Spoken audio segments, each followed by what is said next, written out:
Hi there, this is Murph. I will show you the data duplication feature available on the Windows 2012 server on a VM hosted on the Windows Azure cloud here. I have this NFS share mounted on my Ubuntu box, uh, which has a lot of files. So I basically created copies of the same file. So these are all same file, but they're copy of each of the same file. So um, it's a 10 megabyte file. Uh, so it's a pretty large image. But I will see if we can optimize the storage use by using the duplication. So here I have this share mounted.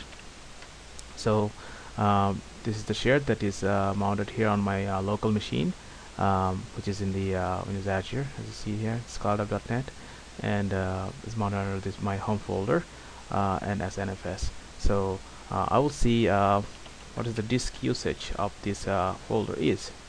So right now it's 221 megabyte, and they're all 11 megabyte each. Let's see if we can do any optimization here. So minimize it.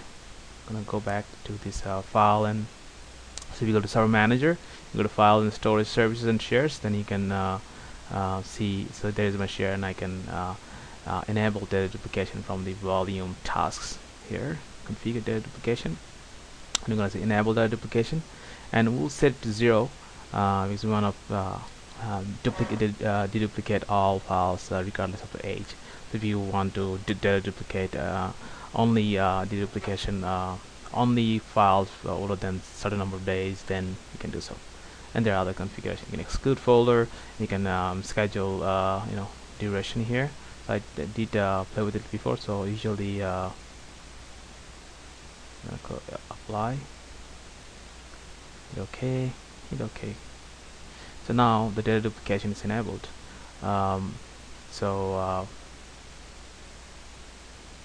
So there's nothing yet. So let's go back to the probably the job didn't start yet. Okay, still 229 megabytes. So I got this article from this TechNet site here, where it get explain the configuration, so you can use that as a reference. It's install and configure data duplication. So if you search for that in Google, you can also find that. But let me see if I can start the job here. So here is the optimizing. So start the job here. So let me go to here. I'm going to copy that partial command. So I'm going to go back, copy pasted it, and I'm going to say D drive here. Let's see if it does work. Okay, so it's the state is queued, so it's gonna perform the data duplication, and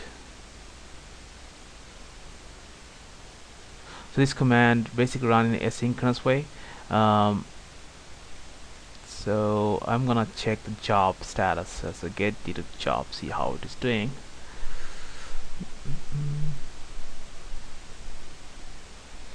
Maybe I didn't copy that. Copy it. Maybe it's done.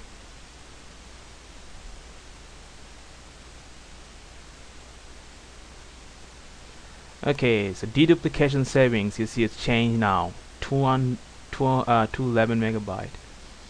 Okay, now let's see what is the usage here. See if it changed at all.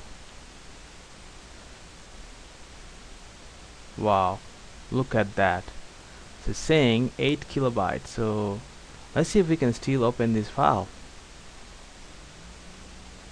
That is, so now you see all of these files got 0. Only this Coke JPG got 11 megabytes. Since they're a copy of each other, And that happens a lot in many organizations. There are a lot of duplicates. If you have virtual machines hosted on a NFS server, on a file server, if you have, say, same VMs, in that case you may have same copies, or some part of the file is a duplicate, and then data duplication should be able to optimize that and then save a lot of space for you.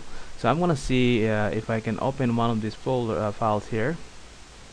Go back here. Sorry. Isn't that awesome? Okay, so in the operating system it says it's still 10 megabyte, but actually it's not.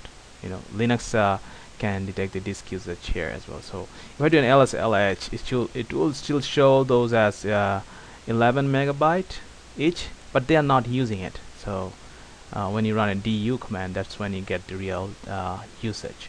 So I'm gonna see if I can open one of these files here, and I can open fine. But actually there is only one copy of this file that is probably somewhere in the Deduplication. So that's about it. So hopefully you'll enjoy and play with it more. Thank you for watching the video.